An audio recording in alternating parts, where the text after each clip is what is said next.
dan suka, Bapak Ibu akan mengerti ya. Sekarang tolong dijawab ya. Ini pertanyaan sederhana. Berarti perjalanan nanti ujian yang akan kita nanti Allah berikan itu takdir atau pilihan? Takdir. Kita akan diuji nanti dari sini, dari Mekah misalnya ya, menuju Mina. Mina terus kita wukuf di Arafah. Itu kan nanti ada proses ujian di situ kan? Takdir. Tapi sikap kita di dalam menerima ujian, takdir atau pilihan? Ibu bisa merasa menjadikan suatu permasalahan atau bisa menganggap ini sebagai sarana untuk meningkatkan ketakwaan dalam berhaji. Ya. Jadi saya ulang dulu ya, ujiannya takdir, tapi bahagia menderita itu pilihan. Paham ini, Bapak Ibu ini? Nah, kenapa begitu? Karena suka tidak suka haji itu adalah panggilan dari Allah. Setuju? Setuju. Berarti yang namanya panggilan dari Allah itu terserah Allah atau terserah kita? Ibu ini jawabnya sadar nggak? Coba sekali lagi. Haji itu panggilan Allah. Berarti nanti yang terjadi ke depan itu tuh terserah Allah atau terserah kita. Terserah Allah. Benar ya? Berarti kalau terserah Allah itu kalau nanti tidak sesuai keinginan kita, boleh nggak? Boleh. Boleh. Kalau boleh berarti diterima atau marah-marah? Nah, Boleh marah-marah? ya. Setuju ini? Setuju. Tapi yang marah-marah Loh, bukan di sini yang enggak. marah-marah. Saya nggak mau cerita tentang travel atau apapun. Ini masalahnya tentang pemahaman kita. Jadi kalau kita sadar bahwa haji itu adalah panggilan dari Allah, berarti kalau Allah manggil berarti terserah Allah. Kita disuguhin apapun kan nanti terserah Allah. Maksud saya itu kalau sudah begitu, berarti kan yang pertama adalah menyadari ya udah terserah Allah. Allah pengennya gimana kayak kemarin tuh. Kita tadinya harusnya berangkat tuh langsung kan dari apa? Dari Madinah ke sini, tiba-tiba udah transit dulu. Betul nggak? Atau saya tiba-tiba pas kemarin udah mulai berangkat di stasiun, tiba-tiba cancel balik lagi ke hotel. Itu kan kejadian-kejadian yang sebenarnya kita tidak pikirkan ke sana kan. Tapi ternyata Allah mengizinkan seperti itu. Jadi yang pertama Bapak Ibu, kesadaran haji itu satu. Yaitu apa? Menyadari bahwa proses perjalanan ini adalah memang keinginan Allah. Berarti tugas kita apa? Terima. Menyesuaikan dengan keinginan Allah. Itu kata kuncinya. Menyesuaikan dengan keinginan Allah itu namanya apa? Menyesuaikan dengan keinginan Allah namanya apa? Berserah diri. Baik, kita buka mulai sejarahnya haji di surat 37. Silakan, Pak Dokter. Surat 37, surat As-Saff. Ayat 102, 103, sampai 108. Ya. Ini proses perjalanan haji dimulai kita memulai. Surat 102. 37, 102. Maka ketika anak itu sampai pada umur sanggup berusaha bersamanya, Mm-mm. Ibrahim berkata, "Wahai anakku, sesungguhnya aku bermimpi bahwa aku menyembelihmu. Nah, terus? Maka pikirkanlah bagaimana pendapatmu." Oke, terus? Dia Ismail menjawab, "Wahai ayahku, lakukanlah apa yang diperintahkan Allah kepadamu. Oke. Insya Allah engkau akan mendapatiku termasuk orang yang sabar." Coba saya mau bertanya nih. Allah menyuruh Nabi Ibrahim menyembelih Ismail. Ya, pertanyaan saya, kalau itu kena kepada Bapak Ibu, di pikiran Bapak Ibu kepada Allah bagaimana? Ibu disuruh menyembelih anaknya. Di pikiran Bapak Ibu apa? Awal Terima nggak? kalau aku dikasih sama Nusa. Ya, Ini bohong atau nyata? Kan Allah oh iya. memerintahkan. Maka perintahkanlah di Indonesia. Maka perintahkanlah, ya. Kan itu perintah langsung kan? Nabi Ibrahim disuruh menyembelih Ismail. Betul? Betul. Coba, terus jawaban Nabi Ismail apa Pak? Diulang yang 102 tadi. Wahai ayahku, Wahai ayahku. lakukanlah apa yang Allah perintahkan kepadamu. Nah, terus Insya Allah engkau akan mendapatiku termasuk orang yang sabar. kenapa Nabi Ismail nggak protes, Bu? Kenapa Bapak Ibu Nabi Ismail nggak protes? Kenapa? Tahu. Benar ya, karena perintah Allah ya. Iya, Jadi kalau Allah memerintahkan tuh protes atau menerima? menerima. Bapak Ibu ketika Allah perintahkan biasanya protes atau menerima?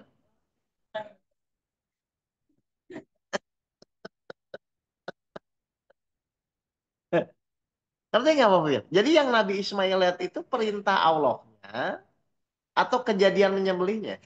Perintah Allah. Itu maksud saya Bapak Ibu. Haji ini kan perintah Allah, panggilan Allah. Sudahlah, di depan pasti akan banyak namanya ujian itu pasti.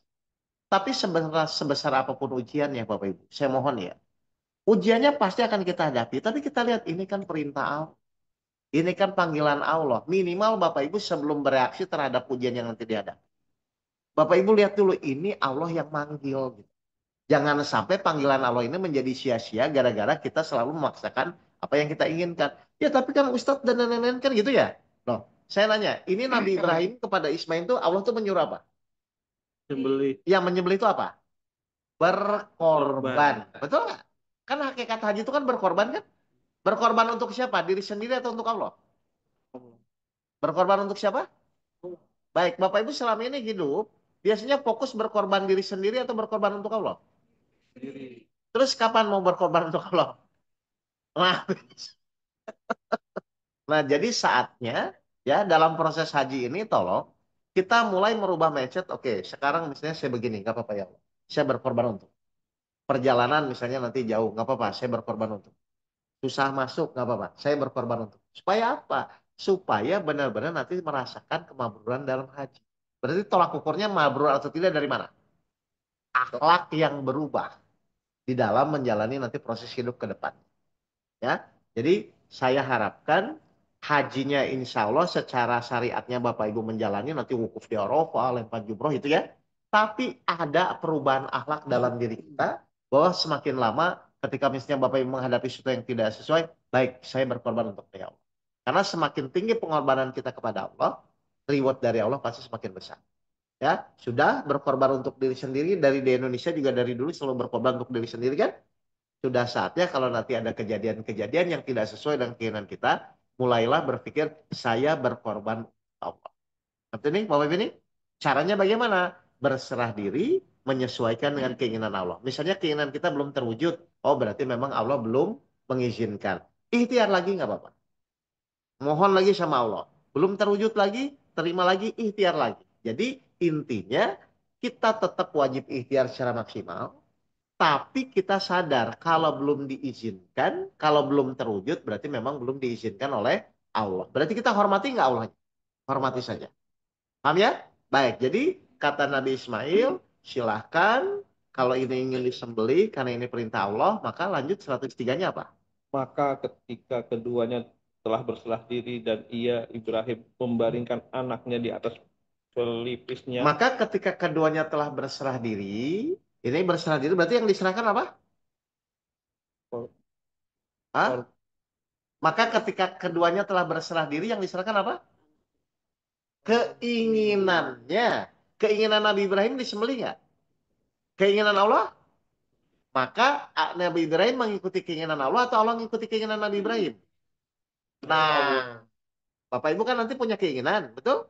Allah juga punya keinginan. Kira-kira kalau bentrok, Bapak Ibu ngikuti atau nggak mau? Nggak, ini benar jawabnya ya? Gak mau. Iya. Nah, itu maksud saya kan. Jadi diikuti dulu ya. Ikuti karena memang ini belum Allah izinkan, saya ikuti. Setelah itu tetap ikhtiar. Mohon sama Allah, mudah-mudahan Allah mengabulkan itu. Tapi ikuti dulu keinginan Allah. Terus mereka ikuti nggak dengan berserah diri itu? Coba terus 103 itu. Terus Mm-mm. Ibrahim membaringkan anaknya Nah, atas pelipisnya untuk terus, melaksanakan perintah Allah. oke, terus, Lalu kami panggil dia, wahai Ibrahim, sungguh engkau telah membenarkan mimpi itu. ah, Sungguh demikianlah kami memberi balasan kepada orang-orang yang berbuat baik. oke, perhatikan. Jadi disembelih nggak Bapak Ibu? Coba terus. Ah, kenapa enggak? Ayo. Iya Bu, iya jadi kambing nanti maksudnya itu. Kenapa nggak jadi disembelih? Dapat Hah? balasan Allah. Coba, Bapak Ibu ada yang bisa jawab nggak? Kenapa nggak jadi disembelih? Iya, kenapa lulus? Karena Nabi Ibrahim, Nabi Ismail sudah mengikuti keinginan Allah. Berarti kalau Bapak Ibu masih ngeyel dengan keinginan sendiri, lulus nggak? Pasti jadi masalah. Jadi ujian itu Bapak Ibu hakikatnya adalah kita mengikuti keinginan Allah. Kita menyesuaikan dengan keinginan Allah. Kalau Bapak Ibu sudah ngikuti, stop. Selesai. Akhirnya apa? Ujian lulus, keinginan Bapak Ibu barulah diwujudkan. Jadi kalau ingin lulus dalam ujian, yang pertama fokus pada keinginan kita atau keinginan Allah. Bapak Ibu saat diuji selama ini fokusnya keinginan kita atau keinginan Allah. Terus keinginan Allahnya di mana? Lupa. Lupanya dari kapan? Nah, Dari dulu. biasanya lingkungan, Kak. Loh iya, terlepas lingkungan nggak? Ngerti nggak pelajaran Islamnya? Iya, itu. Jadi di dalam berkurban itu ternyata ini bukan masalah nyembelih Ismailnya ya Bapak Ibu ya. Ini masalahnya keinginan Nabi Ibrahim, keinginan Nabi Ismail itu berserah diri diserahkan keinginan Allah. Ketika keduanya mengikuti keinginan Allah, Allah juga akan tega kok. Stop, stop, stop. Nggak jadi. Akhirnya apa? Lanjut Pak Dokter. 106. Ya, ya. Apa katanya? Sesungguhnya ini benar-benar suatu ujian yang nyata. Ujian yang nyata. Terus? Dan kami tebus anak itu dengan seekor sembelihan yang besar. Jadi disembelih ya? Ya. Gara-gara apa? Mengikuti keinginan Allah. Lulus. Mohon ya. Jadi seperti apapun kondisi kita Bapak Ibu. Ya. Separah apapun kondisi kita. Kalau kita memang benar-benar tetap mengikuti keinginan Allah pasti beres. Pasti beres. Ya. Jadi silahkan nanti dicoba dengan perjalanan proses ujian kita masing-masing. Kan ini masing-masing ujiannya kan. Ada yang di Marriott, ada yang di Anjem kan ujian juga masing-masing. Silahkan ikuti keinginan Allah. Pasti apapun yang kita inginkan pun nanti Allah tahu kok. Karena memang rumusnya begitu Bu. Wujudkan dulu keinginan Allah. Barulah nanti Allah wujudkan keinginan kita. Atau kalau bahasa gampangnya itu kerja dulu baru gajian. Jangan gajian dulu baru kerja. Ikuti dulu keinginan Allah, pasti keinginan kita akan beres. Haji itu apa? Haji itu panggilan Allah, keinginan Allah. Keinginan Allah apa? Misalnya di Al-Baqarah 191 bertakwa. 197 itu.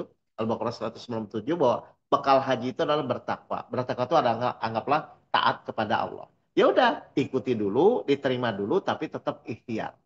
Jadi ikhtiar itu dalam rangka supaya keinginan kita terwujud atau supaya kita taat kepada Allah. Mohon maaf ya, untuk taat kepada Allah itu sulit atau mudah Bapak Ibu?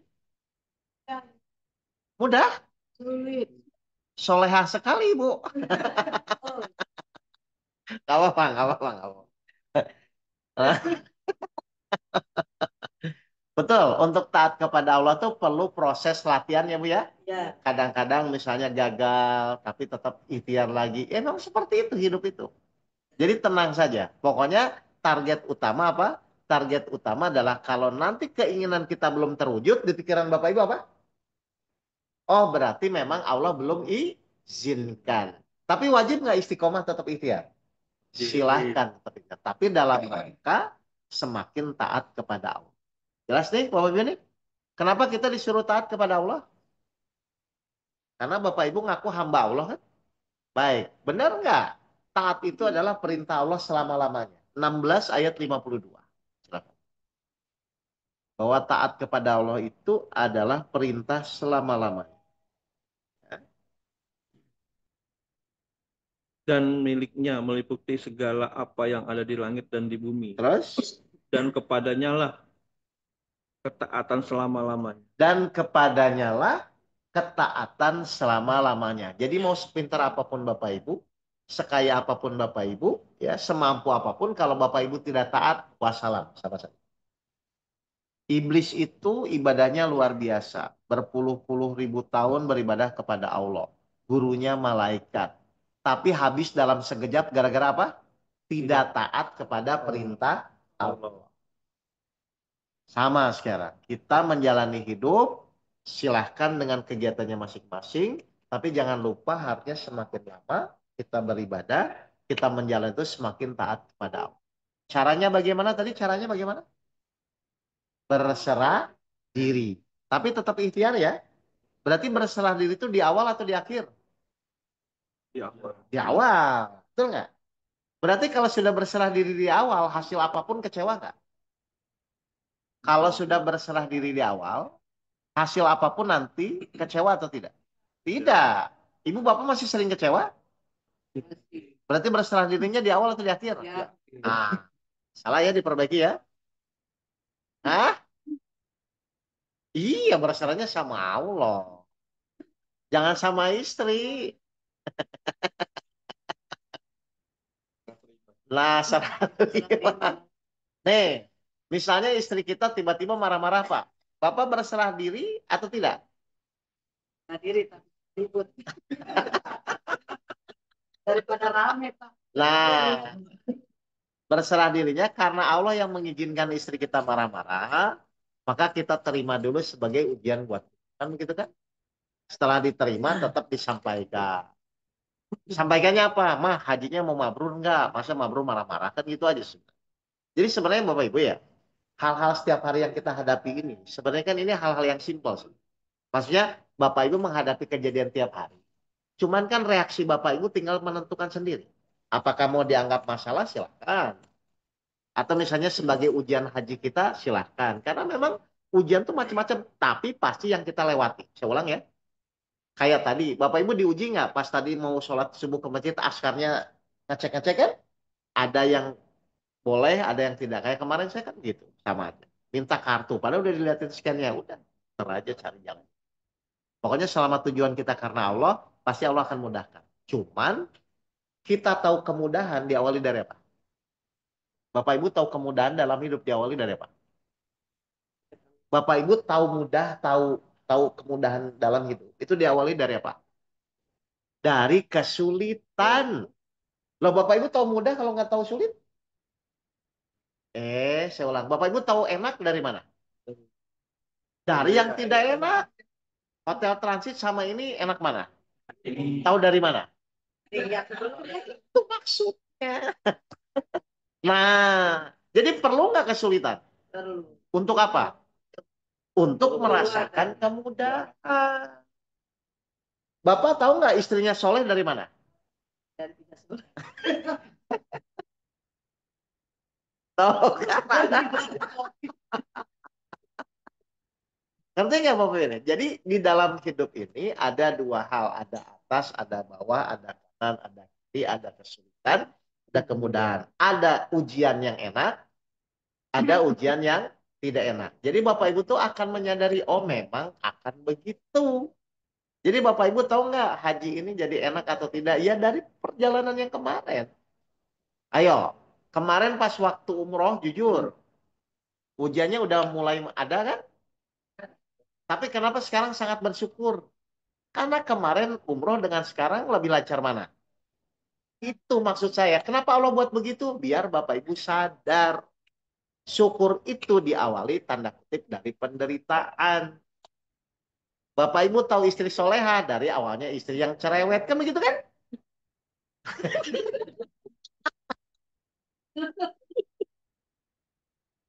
Jadi ingat ya, kadang-kadang dibuat penderita, kadang-kadang dibuat bahagia. Ada ujian lewat kesenangan banyak uang. Tapi ada juga orang yang diuji tidak punya uang. Ada orang yang diuji dari kesehatan. Ada juga yang misalnya diberikan sakit. Jadi semua itu akan begitu. Ya. Tapi semua ujian warna-warni itu tujuannya cuma satu, ketaatan kepada Allah. Semakin taat, semakin bertakwa, Allah akan memudahkan dan dibukakan jalan keluar. Jelas ini? Jadi kenapa tadi Nabi Ibrahim, Nabi Ismail tiba-tiba lulus ujiannya? Karena mengikuti keinginan Allah. Jadi nanti kalau misalnya ada kejadian nanti di depan mata ya, Om ini memang belum Allah izinkan. Udah gitu aja. Karena memang belum Allah izinkan, maka tugas kita menerima atau protes. Nah, saat Bapak Ibu menerima itu biasanya Allah akan bukakan jalan keluar. Ingat ya, jadi jalan keluar itu bukan karena kita pintar, solusi itu bukan karena kita pintar, karena kita taat kepada Allah, maka Allah bukakan jalan keluar. Rumusnya di mana? Di surat 65 ayat 2. Silakan. Kalau Bapak Ibu taat kepada Allah, Allah niscaya bukakan jalan keluar. Dan rumusnya sudah ada dalam Al-Quran. 65 ayat 2, bawahnya aja. Barang siapa bertakwa kepada Allah, niscaya dia akan membukakan jalan keluar baginya. Oke, clear ini?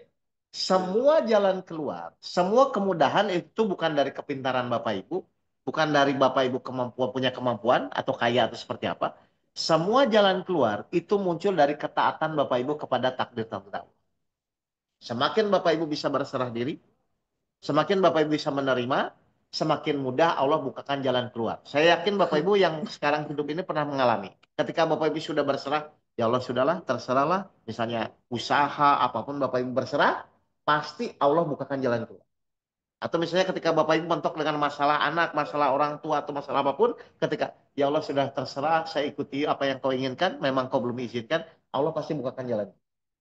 Jadi jalan keluar itu bukan karena kemampuan Bapak Ibu, jalan keluar itu bukan karena kepintaran Bapak Ibu, tapi karena ketaatan kepada Allah.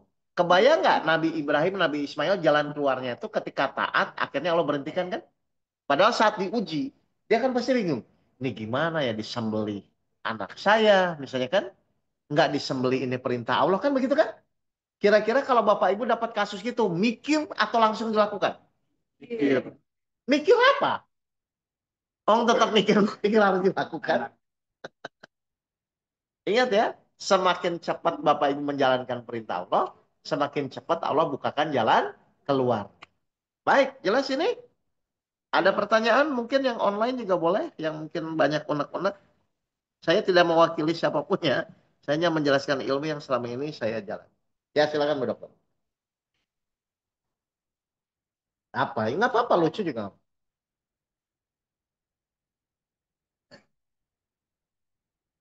Mm-mm. Yang dibeli. Ah, ah, ah, ah. Mm-mm. Ah, ah. Ya, Abi.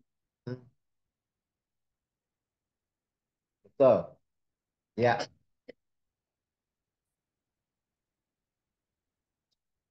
bisa menjawab begitu.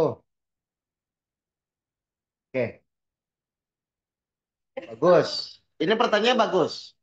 Saya coba Al-Baqarah 286. Bagus pertanyaannya bagus. Biar Bapak Ibu juga paham, nggak usah ragu. Kalau Allah sudah menguji itu nggak usah ragu. Al-Baqarah 286. Kok Nabi Ibrahim bisa langsung oke gitu ya, nggak mikir-mikir ya? Iya, iya. Nggak masuk logika ya. Nggak apa-apa, memang harus begitu. Al-Baqarah 286. Ayat terakhir. La yukallifullahu nafs. Engkaulah pelindung kami. Enggak. Al-Baqarah 286 terakhir, terakhir. 286. 280. Ini bagus pertanyaannya biar Bapak Ibu tuh paham bahwa itu ujian tuh akan menimpa kita. Apa kata Allah? Ah, ah. Ayat terakhir. Ya, silakan. Apa? Eh, Allah tidak membebani seseorang melainkan sesuai dengan kesanggupannya. Allah tidak akan membebani seseorang. Berarti setiap ujian yang menimpa kita, itu tuh beban atau bukan harusnya? Allah tidak akan membebani seseorang, terus Melainkan sesuai dengan kesanggupannya. melainkan sesuai. Sesuai itu apa? Kalau ibu misalnya kelas 1 SD, mungkin nggak diuji 3 SMA. Ya, Kenapa? sesuai. Betul ya? Allah tidak akan menguji seseorang. Melainkan sesuai. Sesuai itu apa? Kadarnya. Berarti saat Bapak Ibu diuji saat itu, sesuai nggak ujiannya? Sesuai itu berarti dipikir-pikir atau dijalani? Ibu saat diuji biasanya mikir atau dijalani? Halo? Kalau jalani apa yang perlu dipusingkan? Untuk suruh dijalani kok. Saya ulang. Jadi gini ya Bapak Ibu. Sebelum Allah menguji kita, Allah tuh tahu nggak sesuai kemampuan kita? Ya, Berarti tugas ibu tuh percaya atau mikir? percaya. Berarti saat diuji nanti mikir atau percaya? Percaya. Pas diuji biasanya Bapak Ibu mikir atau percaya? Biasanya mikir. Pikir. Mikir apa? Banyak. Hikmahnya di belakangan, yang penting menjalani dulu. Kan kata Allah di sini, Allah menguji sesuai. Kalau sesuai itu apa sih? Berarti yang mikir sesuai tidak sesuai itu Allah atau kita?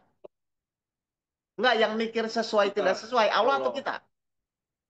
Kita. Enggak. Misalnya gini, Bapak punya anak SD. Kira-kira ketika Bapak punya anak SD, mungkin nggak disuruh ke bank. Ya. Kenapa? Berarti yang mikir ujiannya siapa sebenarnya? Allah. Apa? Supaya apa? Supaya sesuai dengan apa ya? Kondisi saat itu.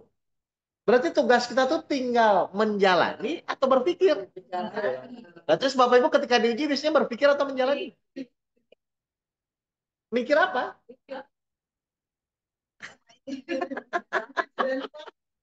Lah, jadi yang membuat ujian sesuai tidak sesuai itu Allah sudah siapkan. Jadi saat Nabi Ibrahim disuruh menyembelih Ismail, kira-kira Allah tahu nggak nanti jawaban Ismail itu pasti ya? Kenapa? Karena sesuai. Gak mungkin dokter disuruh menyembelih anaknya, pasti nggak sesuai. Nanti pikirnya jauh. Ngerti nggak Bapak ini? Berarti tugas kita tuh meyakini. Makanya ujian itu untuk keimanan kita. Lalu setelah itu ikhtiarnya mengikuti petunjuk apa yang Allah inginkan gitu loh Bapak. Saya ulang ya. Jadi setiap ujian tuh kalau sudah sesuai, sebenarnya yang jadi masalah apa sih? Halo? Kalau setiap ujian itu sudah sesuai, yang jadi masalah apa? Halo? Gak ada masalah. Loh, berarti selama ini yang nyari masalah siapa? Kita. Nah, terus kenapa nyari masalah terus sama Allah? Bukannya diikuti saja, dijalani saja. Ngerti nggak Bapak ini? Tolong ya, jadi kalau sudah sesuai itu kita tinggal diterima, lalu kita ikhtiar sesuai petunjuknya Allah. Pasti selesai. Ya, berarti kalau nggak selesai itu berarti sesuai petunjuk atau tidak? Salah sendiri. Makanya kata Allah apa di surat 42 ayat 30? Silakan. Surat 10 ayat 44, mohon maaf. Surat 10 ayat 44. Apa kata Allah? Ini gara-gara kita selalu berpikir kebanyakan. 44. Ya, 10 ayat 44, apa kata Allah? Kalau gara-gara Bapak Ibu mikirnya kalau nggak sesuai. Sesungguhnya Allah tidak menzalimi manusia sedikit pun, Sesungguhnya Allah tidak menzolimi manusia sedikit pun. tetapi manusia itulah yang menzalimi dirinya sendiri. Udah tahu sesuai, dipikir-pikir lagi. Udah tahu sesuai, masih dikutak-kutak. Bapak Ibu tuh mikir-mikir tuh apa? Peneliti atau bagaimana ya? Ya, jadi tugas kita meyakini dulu ujian itu sesuai. Setelah itu jalani sesuai petunjuk-petunjuk Allah. Apa petunjuk Allah ketika menjalani ujian? Cepat selesai atau ingin sabar? Sabar. Bapak Ibu ketika diuji ingin sabar atau ingin cepat selesai?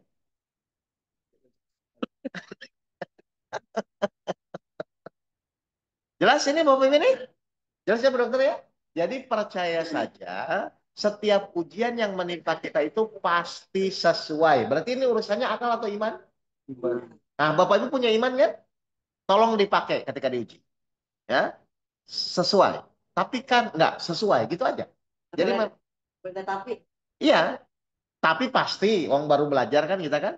Tapi mau tidak, ada pilihan nggak untuk menjalani ujian? Enggak, maksudnya mau tapi mau tidak pun kita bisa nggak menolak untuk diuji? Nggak ada. Jadi yang pertama meyakini bahwa itu sesuai.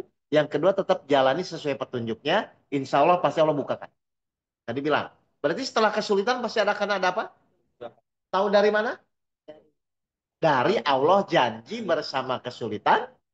Nah, itu berarti kita bicaranya yakin atau mikir? Ya. Bapak Ibu saat diberikan kesulitan biasanya yakin atau mikir? Ya. Dikasih kesulitan tuh yakin atau mikir? Mikir apa? Sekarang Ya. Jadi tugas kita tuh menjalani hidup atau memikirkan hidup? Menjalani. Kenapa menjalani? Karena sudah ada petunjuknya. Setuju Bapak Ibu? Nah, baik kalau begitu. Waktunya sudah selesai, kita sarapan. satu lagi. Oh, satu lagi. Kira-kira ini ada manfaatnya nggak untuk sekedar diskusi ya? Silakan. Manfaat Ustaz. banget. Nah, Manfaat. baik, silakan. Sekarang kita sudah dibenahi nih Bang Ustaz. Ya. Lalu secara konsep, secara pandang. Betul, nih. betul. Kemudian kita keluar dari. Betul. Nah, bagaimana? Bagus. Yang namanya belajar naik sepeda itu langsung bisa atau jatuh dulu? Kok tahu?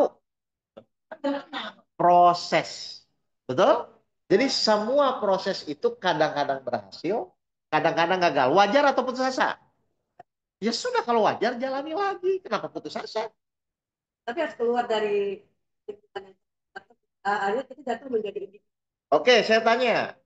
Semua, oke, saya 25 ayat 20. Ya, ini harus dikupas dulu ayat. Bapak Ibu harus sadar dulu ya, dalam hidup itu menurut Al-Quran itu seperti apa?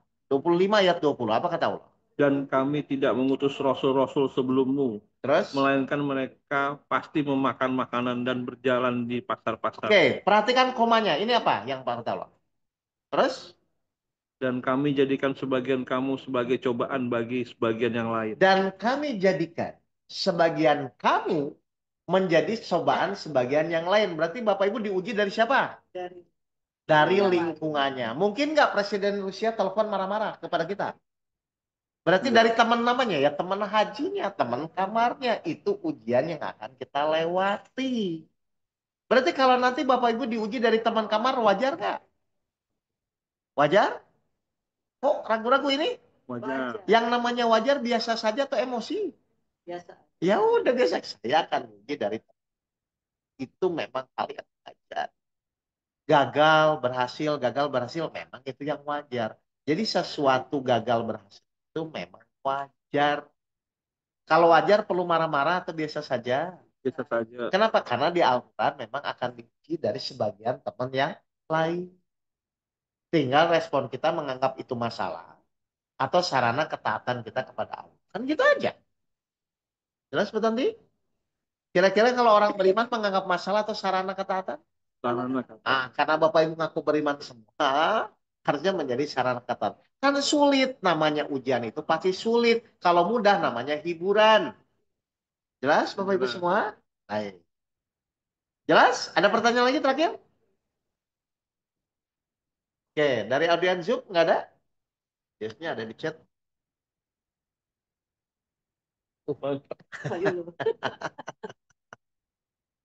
Oke, gitu aja ya. Jadi intinya, mari kita perbaiki.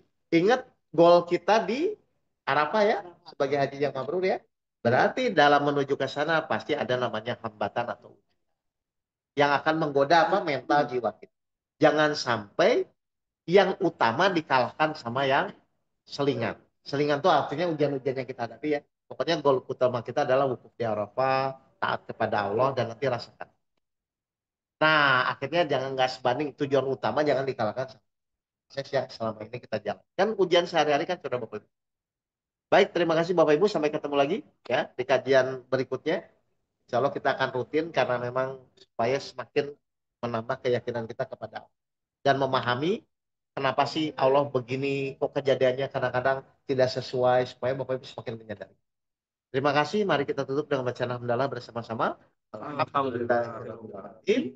Taufiq walhidayah. Assalamualaikum warahmatullahi Waalaikumsalam. Terima kasih, Ustaz. wabarakatuh.